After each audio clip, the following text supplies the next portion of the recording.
चलिए, बिंदु आवेश के कारण किसी बिंदु पर उत्पन्न विद्युत विभव पर आधारित एक दूसरे प्रश्न को अब हम लोग सॉल्व करते हैं।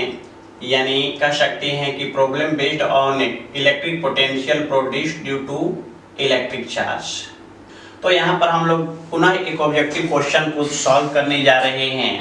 तो क्वेश्चन आप लिख सकते हैं कि यदि किसी बिंदु आवेश के परिमाण को दोगुना कर दिया जाए तथा दूरी को आधी कर दिया जाए तो बताइए कि इसके कारण उत्पन्न विद्युत विभव के मान पर क्या प्रभाव पड़ेगा।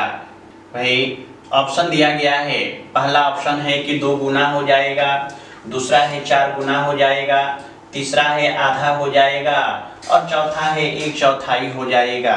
तो आखिर इनमें से कौन सा आंसर सही होगा, इसको बतलाने से पहले आपको इसके पूरे कॉन्सेप्ट को समझना होगा। तो कह सकते हैं हम आपको पढ़ा चुके हैं, यानी आप कह सकते हैं कि हम जानते हैं कि Q आवेश से r दूरी पर निर्वात अथवा हवा में स्थित बिंदु पर विद्युत विभव भाई पढ़ाया गया है कि V = 1/4 pi epsilon not into Q/r। और अब यदि इस प्रश्न को ध्यान से देखा जाए तो कह रहा है कि दूरी आधी और आवेश 2 गुना हो गया। तो आपको पता है कि जब आवेश और दूरी को बदलेंगे तो विभव का मान भी बदलेगा। यानी हम लोग कह सकते हैं कि यदि आवेश 2 गुना तथा दूरी आधी होने के पश्चात विद्युत विभव बदल करके V डैश हो जाए तो लिख सकते हैं कि V dash = 1/4 pi epsilon not into Q/r dash. तो भाई प्रश्न पर विचार किया जाए, यानी कह सकते हैं दिए गए प्रश्न से तो क्वेश्चन कह रहा है आवेश 2 गुना यानी Q डैश = 2Q और दूरी आधी यानी R डैश = R/2।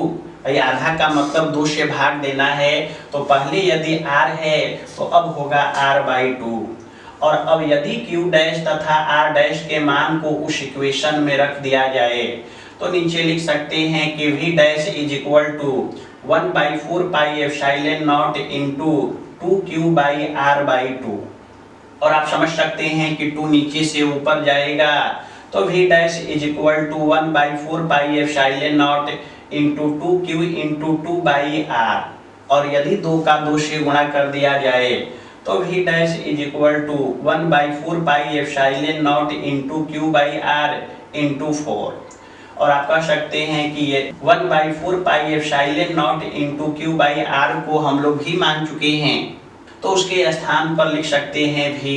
यानी यहाँ से आपका आंसर आया कि V डैश = V इंटू 4 या 4 इंटू V।